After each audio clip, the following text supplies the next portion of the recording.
रामाय रामभद्राय रामचन्द्राय मानसे रघुनाथाय नाथाय सीताया पतये नमः। श्री राम जय जय राम। श्री राम जय जय राम। श्री राम जय जय राम। श्री राम जय जय राम। श्री राम जय जय राम। श्री राम जय जय राम। श्री रघुनाथ जी की परम कृपा से कल हम लोग श्री रघुनाथ जी के प्रेम पारायण आगे बढ़े थे।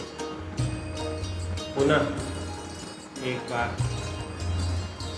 भगवान गणेश की वंदना के साथ हम लोग आज का पाठ शुरू करेंगे। तो वर्णानाम संधानम रसानाम छंदसामपि मंगलानाम च कर्तारौ वंदे वाणी विनायको भवानी शंकरौ वंदे श्रद्धा विश्वास रूपिणो याभ्यां विना न पश्यन्ति सिद्धास्त्वान्तमीश्वरीं वंदे बोधमयं नित्यं गुरु शंकर रूपिणं यमासितो हि वक्रोऽपि चन्दः सर्वथा वन्दते सीताराम गुणग्राम पुण्यारण्य विहारिणो वंदे विशुद्ध विज्ञानो कवीश्वरो कपीश्वरो जनक सुता जग जननी जानकी अतिशय प्रिय करुणा निधान की ताके जुग पद कमल मनावो जासु कृपा निर्मल मति पावो। श्री राम जय जय राम। श्री राम जय जय राम। श्री रघुनाथ जी के परम पावन सुंदर सुमनोहर रूप को देखकर समस्त मिथिलावासी मोहित हो रहे हैं। श्री रघुनाथ जी मिथिलावासियों को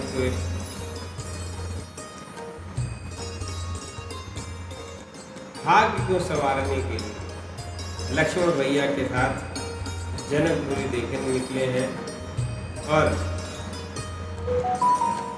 समस्त जनकपुरवासी यही कह रहे हैं कि राजा जनक को अपना प्रण छोड़ देना चाहिए। प्रण छोड़ के जानकी जी का इनसे सुंदर वर हो नहीं सकता, विवाह करा देना चाहिए। और श्री रघुनाथ जी की ऐसी अतुलित शोभा है कि इसको देख के जनकपुरवासी कहते हैं कि सखी परंतु पन राव न तजे हैं विधि बस हटि अविवेक ही भजे हैं। जनकपुरवासी जो इतना सम्मान करते हैं राजा जनक का, वो कहते हैं कि हे सखी, राजा अपना प्रण नहीं छोड़ेंगे, अविवेकी मनुष्यों की तरह अपने नियम पे अड़े रहेंगे। अरे जब इतना सुंदर राजकुमार मिल रहे हैं तो विवाह करो। तो कोई सखी कहती है कि हे सखी, ऐसा मत कहो। तो विधि ऐसा लिख ही नहीं सकते हैं कि श्री रघुनाथ जी के साथ जानकी जी का विवाह न हो।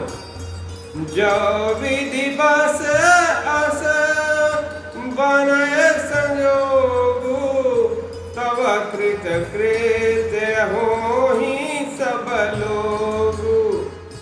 सखी हमरे आरती अति ताते कबहु की आवही के ही नाते। तो सब यही कह रहे हैं कि यह विवाह हो जाए तो हमारे कई जन्मों के पुण्य सफल हो जाएंगे, क्योंकि बार बार रघुनाथ जी आएंगे जानकी जी को लेने के लिए और बार बार हम उनके दर्शन लाभ पाएंगे।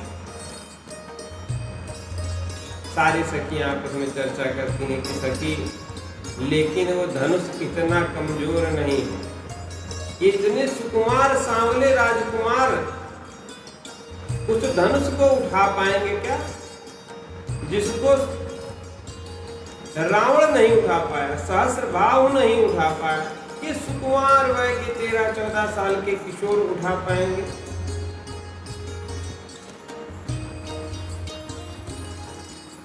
कोई परम विश्वासी, परम भागवत कहता है कि परसि जासु पद पंकज धूरी।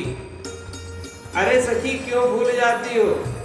कितने सालों से अहिल्या जी उस वन में इनका इंतजार कर रही थी। इतने तपस्वी मुनि आए गए, लेकिन जिनके चरणों के स्पर्श मात्र से अहिल्या जी तर गई। और अहिल्या जी को सारी जनकपुरी जानती है, क्योंकि शतानंद जी की माँ अहिल्या जी है। तो शतानंद जी राजपुरोहित मिथिला के, तो सारे लोग जानते हैं। तो सब ये कहते हैं कि परसि जासु पद पंकज धूरी, जिनके पांव की चरण धूलि पड़ने से अहिल्या जी तर गईं। पाषाण जिससे पिघल गया, और ऐसे श्री रघुनाथ जी से वो काष्ठ का बना धनुष न उठेगा। धनुष स्वतः उठ जाएगा, धनुष को उठाना नहीं पड़ेगा, धनुष स्वतः उठ जाएगा। जहि बिरंचि रचि सिय सवारी, जहि सिर बिरंचि रचि सिय सवारी, तहि श्यामल बर रचहु विचारी।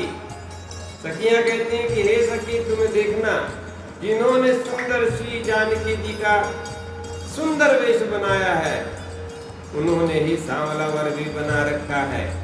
और ऐसा ही होगा। दासु बचन सुनी सब हरसानी, ऐसे ही हो कहीं मृदुबानी। सारी सखियां परम प्रसन्न होकर कहती हैं कि साधु साधु है सखी, ऐसा ही हो। इस प्रकार श्री रघुनाथ जी आगे बढ़ते हुए धनुष के लिए बनाई गई सुंदर उस रंगभूमि में गए, जहाँ छोटे छोटे बच्चे चारों तरफ से रघुनाथ जी को घेर लेते हैं। और सब बालक श्री रघुनाथ जी को हाथ पकड़ पकड़ के आगे लेके जा रहे हैं कि इधर आइए, आप आइए, हम आपको दिखाते हैं। दूसरा कहता है नहीं, आप आइए, हम आपको दिखाएंगे ना। पूरा बालकों में बड़ा उत्साह है।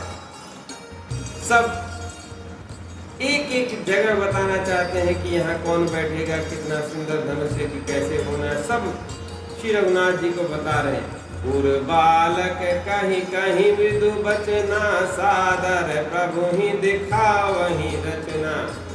अयोध्यापुरी के बालक, मिथिलापुरी के बालक श्री रघुनाथ जी को एक साला दिखा रहे हैं। और बार बार श्री रघुनाथ जी को इसी बहाने हाथ पकड़ पकड़ के आगे ले जा रहे हैं। रघुनाथ जी को छू छू के देखना चाह रहे हैं। सहसा यकीन ही नहीं हो रहा कि क्या ऐसा कोई सुंदर राजकुमार भी हो सकता है। इतना सुंदर राजकुमार क्या कोई हो सकता है? ये वास्तव में हम कोई सपना देख रहे हैं या कोई जीवित व्यक्ति है, जिनको देख के जनक जी विदेह से देही भाव में आ जाते हैं। और जनकपुर के जो लोग जो देही भाव में रहते हैं, वो विदेह हो जाते हैं एकदम। श्री रघुनाथ जी कैसे हैं देखिए, कि जनक जी जो विदेह हैं, मेरे राम जी को देख के देही भाव में स्थित हो जाते हैं।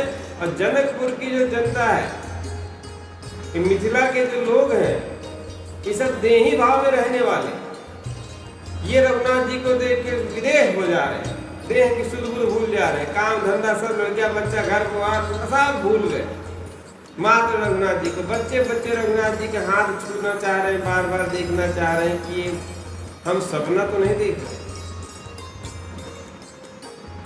सब शिशु एहि मिसि प्रेम बस, परसि मनोहर गात, तन पुलकित अति हर सुहिय, देखी देखी दो भ्रात, शिशु सब राम प्रेम बस जाने, प्रेम प्रीति समेत निकेत बखाने। श्री रघुनाथ जी परम प्रेम से सबसे बात कर रहे हैं, सबसे प्यार से, जो जिधर ले जा रहा है उधर जा रहे हैं। आपस में एकदम घुल मिल गए रघुनाथ जी। उनको देख के बालकों का आनंद और बढ़ गया। सब एक एक ठिया पकड़ के दिखा रहे हैं, भगवान देखिए यहाँ कितना सुंदर फूल बना है, यहाँ कितनी सुंदर पत्ती बनी। कोई कह देखिए यहाँ कितना सुंदर हाथी बना है, कोई दिखा रहा है देखिए कितना सुंदर सुंदर मणि लगा हुआ है, यहाँ वहां प्रदेश के राजा बैठेंगे। सुंदर सुंदर जो है रचना सब दिखा रहे हैं और रघुनाथ जी सुंदर रचना देख रहे हैं। और बालकों के साथ में रघुनाथ जी का वचन क्या है? वचन एक ही है, निर्मल मन जन सो मोहि पावा, मोहि कपट छल छिद्र न भावा। सारे बालक आनंदातिरेक में डूबे हुए हैं और उनको देख देख के सारे बालकों के साथ रघुनाथ जी मगन हो गए और चारों तरफ जा रहे हैं। लेकिन इन बालकों के साथ घूमते घूमते क्या हुआ कि रघुनाथ जी को समय का ध्यान ही नहीं रहा। प्रेमी प्रेमी भक्त मिल जाते हैं, भगवान मेरे सब भूल जाते हैं। अब हुआ वही। यहाँ क्या होता है, बच्चों के साथ भगवान ऐसे मिल गए कि समय भूल गए, और जब समय भूल गए तो क्या हुआ, भगवान को अचानक याद आता है, अरे विश्वामित्र जी से गुरुदेव से कहा था कि प्रभु लक्ष्मण देर कर देगा, यहाँ वहाँ घूमते, लक्ष्मण जी को हम समय पे ले आएंगे, और यहाँ खुद का ही समय ऊपर नीचे हो रहा है।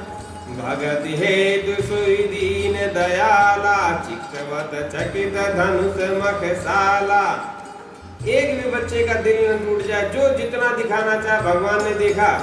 और उसके बाद गुरुदेव के पास जब चले हैं तो भगवान के मन में चिंता उठी कि अब तो देर हो गई, क्या होगा। गोस्वामी जी लिखते हैं, कौतुक देखि चले गुरु पाही। अगली चौपाई सुनिए क्या लिखा, जानी विलम्ब त्रास मन माही। ये जान के कि देर हो गई, रघुनाथ जी ये जान के कि विलम्ब हो गया है, इससे डर गए, सहम गए। देखिए समय की महत्ता ये क्या है, ये मानस में आपके जीवन का पूरा चरित्र चित्रण है। कोई विश्वामित्र जी समय निर्धारित करके नहीं भेजे कि इस समय तक चले ही आना, लेकिन विश्वामित्र जी से श्री रघुनाथ जी ने कहा था कि हम गुरुदेव समय पे आ जाएंगे, संध्या होने से पहले आ जाएंगे। और यहाँ संध्या काल हो गया, विलंब हो गया। जब विलंब होता है में रघुनाथ जी के मन में भय उत्पन्न होता है, डर उत्पन्न होता है। और गोस्वामी जी लिख देते हैं, जासु त्रास डर, जाहु त्रास डर, कहूँ डर होई। गोस्वामी जी कहते हैं, जिनके भय से डर को भी डर लगता है। कि रघुनाथ जी एक बार अगर काल की तरफ देखे जाए तो भयभीत हो जाता है कि आज खत्म, काल की गणना खत्म। आज वो रघुनाथ जी भयभीत होने का नाटक दिखा रहे हैं। भजन प्रभाव दिखावत सोई। श्री रघुनाथ जी का ये चरित्र अनुसरणीय है, अनुकरणीय है। क्यों? क्योंकि यही जीवन जीने की प्रथा है।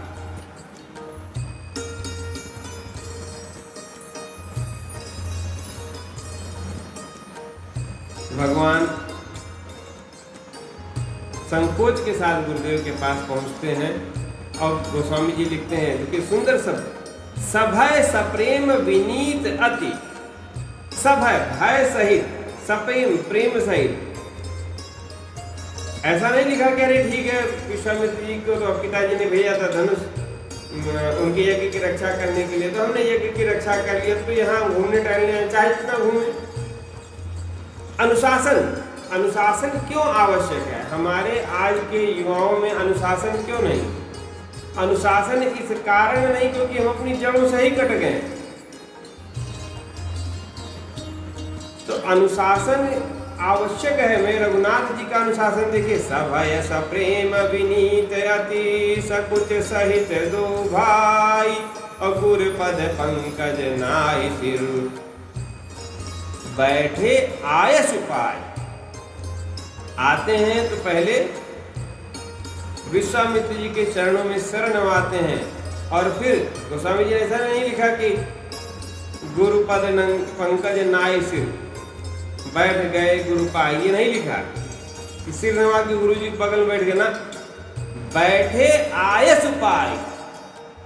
जब आज्ञा मिलती है बैठने की तब बैठते हैं। ये अनुशासन, ये जो अनुशासन है ये मेरे रघुनाथ जी से सीखने वाला है, गुरु का अनुशासन। आजकल ये अनुशासन ही नहीं रहेगा, जब इसलिए स्वच्छंद हो गए हैं। निज प्रवेश मुनियाय सुदीना, सबहि संध्या वंदन कीना, कहत कथा इतिहास पुरानी, रुचिर रजनी जुग जाम सिरानी। रात्रि के समय संध्या होते, रघुनाथ जी बहुत देर भी नहीं हुई, संध्या वंदन से पहले पहुंच गए, क्योंकि गोस्वामी जी लिखते हैं निज प्रवेश मुनियाय सुदीना, थोड़ा बहुत क्षणिक विलंब हुआ, क्योंकि मुनिवर ने रघुनाथ जी के पहुंचने के बाद संध्या वंदन किया। फिर प्राचीन कथाएं तथा इतिहास कहते कहते हुए सुंदर रात्रि दोपहर बीत गए, रात के दोपहर बीत गए।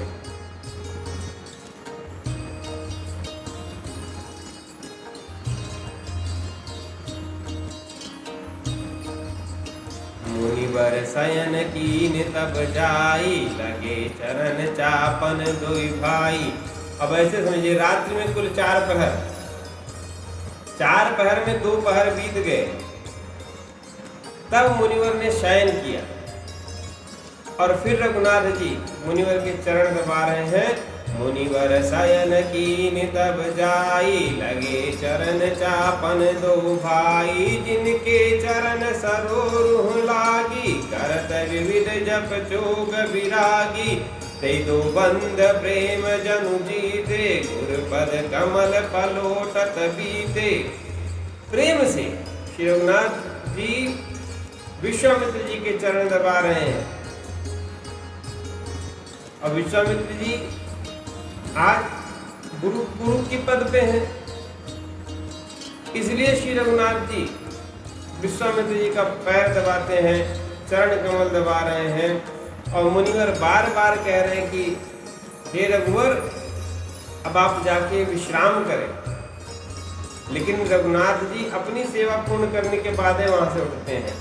बार बार मुनि आज्ञा दीनी, रघुवर जाय शयन तब कीनी, जपत चरण लखन उर लाए, सभय सप्रेम परम सचुपाए। तो दोपहर के बाद सोते हैं। दोपहर के बाद रघुनाथ जी विश्वामित्र जी के चरण दबाते हैं। सोचिए कितना, आधा पहर मान लेते हैं। उसके बाद जब मुनिवर की बार बार आज्ञा दिया, तब में राम जी वहां से आके विश्राम पे जाते हैं। और जब विश्राम करने के लिए जाते हैं, तब यहाँ लखन भैया वही, तब मेरे लखन भैया श्री रघुनाथ जी का चरण दबाते हैं। चापत चरण लखन उर लाए, राम जी के चरणों को हृदय से लगाकर भय और प्रेम सहित परम सुख का अनुभव करते हुए लक्ष्मण जी उनको दबा रहे हैं। अब भय कौन सा? भय और प्रेम का मतलब ऐसा ना हो कि हाथ से जरा तेज दब जाए, रघुनाथ जी के को एहसास भी हो जाए जरा सा कि तेज दबा। तो लखन लाल भय और प्रेम सहित श्री रघुनाथ जी के चरण दबा रहे हैं। ये देखिए रघुनाथ जी से अगर प्रेम करना है तो लखन लाल से श्री हनुमान जी से सीखना पड़ेगा। लक्ष्मण भैया निज सेवा में है, उसके बाद भी कितना सावधानी। सभय सप्रेम परम सचुपाए, हर समय सतर्क कि कहीं ऐसा न हो कि हमारे मुख से कुछ ऐसी वाणी निकल जाए जो अशोभनीय हो, हमारे हाथ से हमारे कोई ऐसा कर्म हो जाए जो उचित नहीं। पुनि पुनि प्रभु कह सोवहु ताता, पैड़े धरि गुर पद जल ताता। बार बार रघुनाथ जी कहते हैं कि हे तात अब सो जाओ, लेकिन रघुनाथ जी उन चरण कमलों को बार बार रघुनाथ जी के चरण कमलों को दबा रहे हैं। और फिर रघुनाथ जी के बार बार कहने पे लखन भैया विश्राम हो जाते हैं। और यहाँ उठते कौन? सबसे बाद में लखन भैया सोने के लिए गए और उठे कौन पहले? गोस्वामी लिखते हैं, उठे लखन उन्हीं से विगत सुनी, अरुण सिखा धुनि कान, और गुरु ते पहले ही जगतपति जागे राम सुजान। इधर सोए हैं और उधर उठ भी गए सबसे पहले लखन भैया, फिर रघुनाथ जी और तब गुरुदेव। गुरुदेव से पहले ही ऋषि रघुनाथ जी उठ जाते हैं और सब क्रिया से निवृत्त होके श्री गुरुदेव की आज्ञा से फूल लेने चलते हैं फुलवारी में। श्री रघुनाथ जी का ये परम सुंदर चरित्र जो अनुकरणीय, मानस के हर एक चौपाई में, हर दूसरी चौपाई में आपको कुछ न कुछ अनुकरणीय मिल जाएगा। अपने घर में मानस चौपाई का पाठ करें, बच्चों को सुनाएं, आधे घंटा सुना। देखिए 1.5 मिनट 2 मिनट वाला रील का समय छोड़ दीजिए, कुछ उसमें ना आप सीखते, आपका समय बर्बाद है। कोई भी कथा उठा के आधे घंटे सुनिए, कृपा हो। श्री रघुनाथ जी फुलवारी में पुष्प लेने के लिए गए हैं, और पुष्प लेने के लिए गए तो कैसे? जब भगवान फुलवारी पहुंचे हैं पुष्प लेने के लिए, बहुत सुंदर फुलवारी सजी, चारों तरफ पुष्प है। नव पल्लव फल सुमन सुहाए, निज संपत्ति सुर रूख लजाए। चातक कोकिल कीर चकोरा, पूजत विहग नटत कल मोरा। नए पत्तों फूलों फलों से एक सुंदर फुलवारी है। ऐसी सुंदर फुलवारी की कल्प वृक्ष भी लजा जाए कि क्यों लोग हमको इतना आदर देते हैं, जब इतना सुंदर फुलवारी जनकपुर में ही है। हर प्रकार के पक्षी हैं, मोर हैं, सब उस फुलवारी में।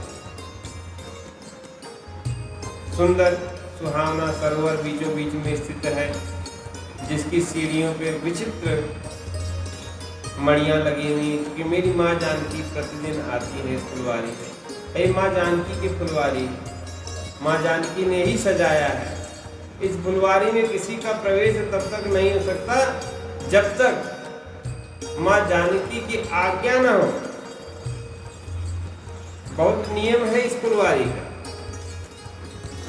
सुंदर पुष्प खिले हैं चारों तरफ, अनेक रंगों के कमल हैं, पंछी भ्रमर गुंजन कर रहे हैं। अति सुंदर फुलवारी देख के राम जी मोहित हो जाते हैं। बाग तड़ा के बिलो के प्रभु, हर से बंधु समेत। परम रम्य आराम यहू, जो राम ही सुख देत। अपने घर में ऐसी फुलवारी लगाई कि भगवान को सुख देने वाली। अशोक जी मान ली प्रभु आ जाएंगे तो आपके संगीत के जंगलों में तो भगवान बैठने वाले नहीं, कहाँ बैठे? ऐसा सुंदर जगह एक बनाइए जहाँ श्री रघुनाथ जी जब आए आपके यहाँ तो बैठ सके। प्रतिदिन उसको मेरी माँ शबरी की तरह सजाई, अवश्य भगवान आए। परम ऐश्वर्य संपन्न मेरे रघुनाथ।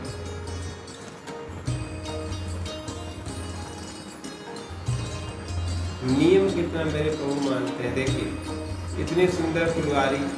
राज अतिथि है भगवान मेरे रघुनाथ जी, क्या है? राज अतिथि, कहीं भी आ जा सकते हैं। लेकिन यहाँ जब भगवान पहुंचे तो सबसे पहले कहाँ किया? चारों ओर दृष्टि डाल के देखा कि कहाँ है माली, कहाँ। फुलवारी में घुसने से पहले माली से पूछ लें कि नियम क्या है इस फुलवारी का। चाहूं दिशि चितहि पूछी माली गण। चारों ओर देख के पहले तो माली को ढूंढा। अब माली से पूछा कि भाई ये बताइए, इस फुलवारी से कुछ पुष्प क्या अपने गुरुदेव के लिए ले सकते हैं? माली ने कहा बहुत पुष्प तो आप ले सकते हैं, आप राज अतिथि हैं, लेकिन अब आपने पूछा है तो बताना मेरा कर्तव्य है। इस फुलवारी के अंदर घुसने का नियम है। भगवान के बताइए क्या नियम? हम तो ऐसे नियमनिष्ठ हैं, मर्यादा पुरुषोत्तम, सारे नियमों को मानने वाले। तो माली कहते हैं कि इस फुलवारी में घुसने से पहले भगवान आपको जानकी जी की जय बोलनी पड़ेगी। रघुनाथ जी कहे कि यहाँ आज तक केवल हमने अपनी जय सुनी, बड़े बड़े शूरवीर राजाओं की जय सुनी, कि जानकी जी की जय। मालिनी का प्रभु ये जो वाटिका है, पुष्प वाटिका, ये जानकी जी की स्वयं लगाई हुई, वो इनका बहुत ख्याल करती हैं। इसलिए एक बार तो कहना पड़ेगा, बोलो जानकी जी की जय। लगन लाल ने कहा कि प्रभु बोल दीजिए, आप आए तो जानकी जी के लिए ही है, मन में तो आपके वही चल रहा है, एक बार बोलने में क्या जाता है। तो फुलवारी में घुसने से पहले श्री रघुनाथ जी पहले जानकी जी की जय बोले हैं। इतनी सुंदर फुलवारी बनाई। जिसने इतनी सुंदर फुलवारी बनाई वो खुद कितना सुंदर हुआ, सोचिए। माँ जानकी की जय बोल के रघुनाथ जी फुलवारी में अंदर चले। अब ये और तीव्र इच्छा हो गई कि इतनी सुंदर फुलवारी जो बनाया है तो कितना सुंदर हो। ये मन में एक इच्छा जगी और ये स्वतः ही स्फूर्त है इच्छा। क्यों? रघुनाथ जी खुद इस बात को आगे कहें। भगवान आज्ञा पाकर पुष्प लेने लगे। ठीक उसी समय मेरी माँ जानकी आती है, माँ पार्वती की पूजा करने के लिए उनको माँ ने भेजा था। माँ जानकी जब सरोवर के पास माँ पार्वती के मंदिर में पहुँचती हैं, वहाँ स्नान करके माँ पार्वती के मंदिर में जाती हैं, बहुत सुंदर पूजा करती हैं और सुंदर वर मांगती हैं, क्योंकि ये जो धनुष यज्ञ हो रहा है माँ जानकी के वर की तलाश के लिए हो रहा है। पूजा कीने अधिक अनुरागा, निज अनुरूप सुभग वर मांगा। ये लौकिकता में देखिए कितनी सुंदर बात है। लौकिकता में यहाँ मेरी माँ जानकी को अभी तक किसी ने नहीं बताया है कि श्री रघुनाथ जी ही उनके वर हो। वो एक जो पद्म पुराण में कथा आती है कि तोता तोती ने बताया था, उससे माँ को ज्ञात है। लेकिन माँ गिरजा से बार बार प्रार्थना करती है सुंदर वर की। और ठीक इसी समय एक सखी जो पीछे रह गई थी वो आती है और आके वो कहती है कि अरे गिरजा की पूजा जो आप कर रहे हो वो है सुंदर, लेकिन अति सुंदर दो राजकुमार आए हुए इस फुलवारी में आज, चल के क्यों न एक बार उनको देख लीजिए। इन्हीं ऐसे ये जो सुंदर राजकुमार जिनकी पूरे नगर में चर्चा है, आज संयोग से अकस्मात इस फुलवारी में आ गए। ऐसा लगता है कि माँ पार्वती ने ही भेजा है उनको, एक बार उनसे मिल लो जल के।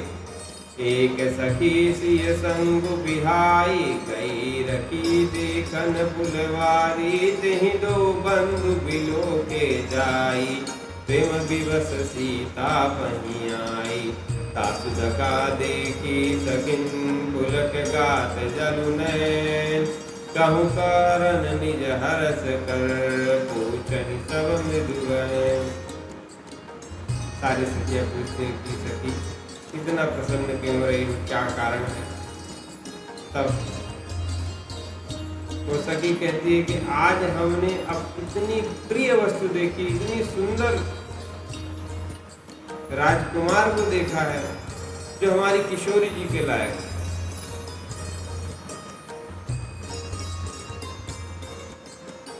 क्योंकि एक वही है जिनको देखकर मन स्वतः उनकी तरफ खींचा चला जाता है। निज रूप जिन निज रूप मोहिनी डारी, किने सबस नगर नर नारी।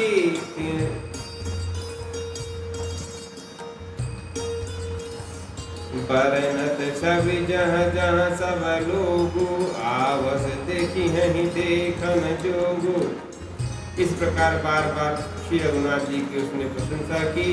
माँ जानकी के नयन अतुल आगे देखने के लिए ऐसा सुंदर स्वरूप माँ जानकी उस तरफ आगे बढ़ती हैं। और गोस्वामी जी कहते हैं कि सुमिर सीय नारद वचन, उपजी प्रीति पुनी, चकित विलोकति सकल दिशे, जन शिशु मृगी सभी। नारद जी के वचनों का स्मरण करके मन मेरी माँ जानकी के मन में पुनः पवित्र प्रीति उत्पन्न हुई। अब वो चारों तरफ देख रही हैं कि किधर रघुनाथ जी, और यहाँ रघुनाथ जी के हृदय में कैसी चोट हो रही है। गोस्वामी जी लिखते हैं कंकन किंकिन नूपुर धुनि सुनि। हाथों में जो कड़े हैं, करधनी है, पायजेब के जो शब्द आ रहे हैं, मेरी माँ जानकी आहिस्ता आहिस्ता चल रही है, बहुत आहिस्ता आहिस्ता उनके शब्द, नाद स्वर उत्पन्न हो रहा है। अब वो नाद कहाँ टंकार कर रहा है? रघुनाथ जी के हृदय में।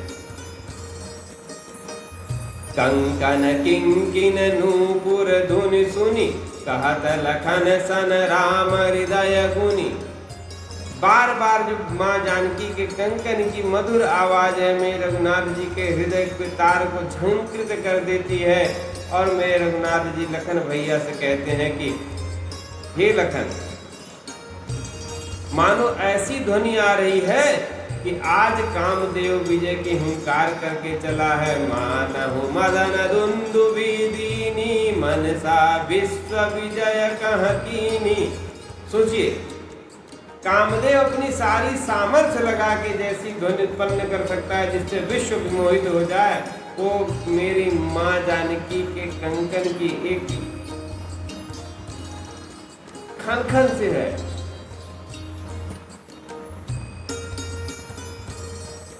सृष्टि में कोई ऐसा कुछ ऐसा नहीं जो मेरी माँ जानकी से न मिले। अस कहीं फिर चितए तेहि ओरा, सिय मुख शशि भय नयन चकोरा। भय विलोचन चारु अचंचल, मनहु सखी मृति निमित जे रिंग जल। इस प्रकार रघुनाथ जी देखते हैं जिस तरह से यह ध्वनि आ रही थी, दोनों लोग की आंखें मिलती हैं और भय विलोचन चारु अचंचल। सीता जी के मुख कमल को देखकर श्री रघुनाथ जी स्तंभित हो गए, स्थिर हो गए, नयन स्थिर हो गए।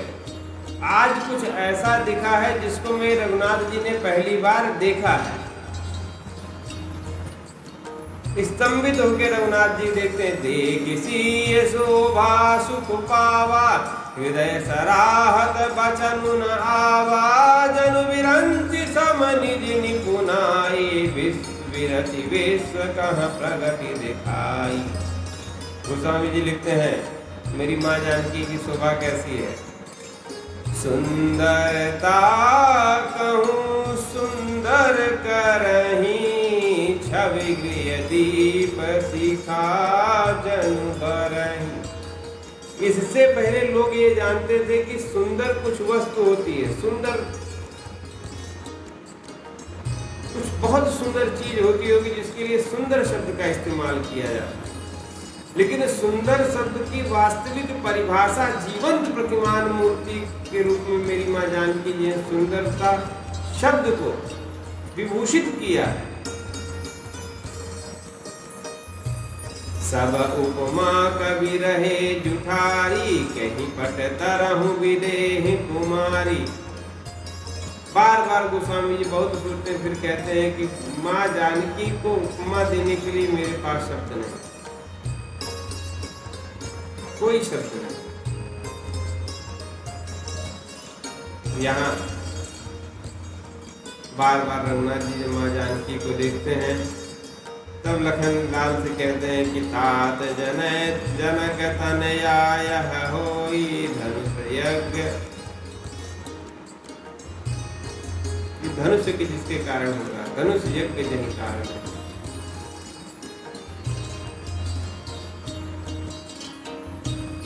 और रघुनाथ जी देखते हैं सारी सखियां हैं, माता का मंदिर है, माँ मंदिर से पूजन करके आई हैं। लखन लाल को बताते हैं कि यह मंदिर में पूजा करके आई हैं। और असल बात फिर रघुनाथ जी कहते हैं लखन लाल से, जासु विलोकी अलौकिक शोभा, सहज पुनीत मोर मनु शोभा। रघुनाथ जी कहते हैं इनकी ऐसी सुंदर छटा है कि हे लक्ष्मण, मेरा मन शोभायमान हो रहा है, मेरा मन सहज इनको देखने को कर रहा है। ये विधाता की क्या गति है मुझे नहीं पता, लेकिन मेरे मंगलदायक सारे दाहिने अंग फड़क रहे हैं। लेकिन लक्ष्मण ये बड़ा विशेष है। हम रघुवंशी कभी भी जो हमारा नहीं उसकी तरफ नजर नहीं करते। रघुवंशी कर सहज स्वभाव, मन को पंथ पगु धरहि न काहू, वहीं अतिशय प्रतीत मन केरी, जहि सपने हो पर नारि नहीं। रघुनाथ जी कहते हैं कि हे लक्ष्मण, हम रघुवंशी ऐसे हैं कि हम सपने में भी पराई नार नहीं देखते हैं, सपने में भी कोई दूसरी नार नहीं दिखती है हमको, हम उठ के बैठ जाते हैं।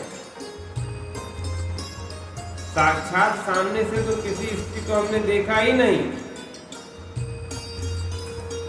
फिर ऐसा क्यों हो रहा है?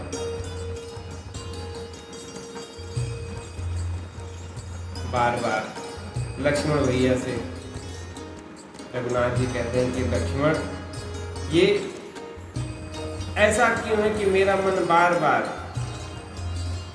जानकी जी की तरफ आकर्षित हो रहा है। इसे कहा जाता है सोलमेट कॉन्सेप्ट, विदेशों में इसी को सोलमेट कॉन्सेप्ट कहते हैं। जो आपका जीवन साथी, जब भी आप उसको देखेंगे आप उसकी तरफ आकर्षित होते हैं।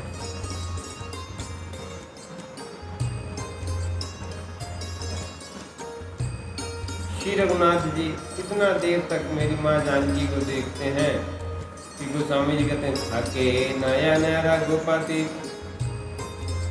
श्री रघुनाथ जी के माथे पे पसीना आया माँ जानकी को देखते देखते। और माँ जानकी की क्या स्थिति होती है? थके नयन रघुपति छवि देखे, पलक में परिहरि, पलक निहं परिहरि निमेषे, अधिक स्नेह देह भय भौरी, और शारद ससिहु जनऊ जनतु जन चितव चकोरी। तो बार बार श्री रघुनाथ जी माँ जानकी को देखते हैं, उनके नयन से सिल हो जाते हैं। और इस प्रकार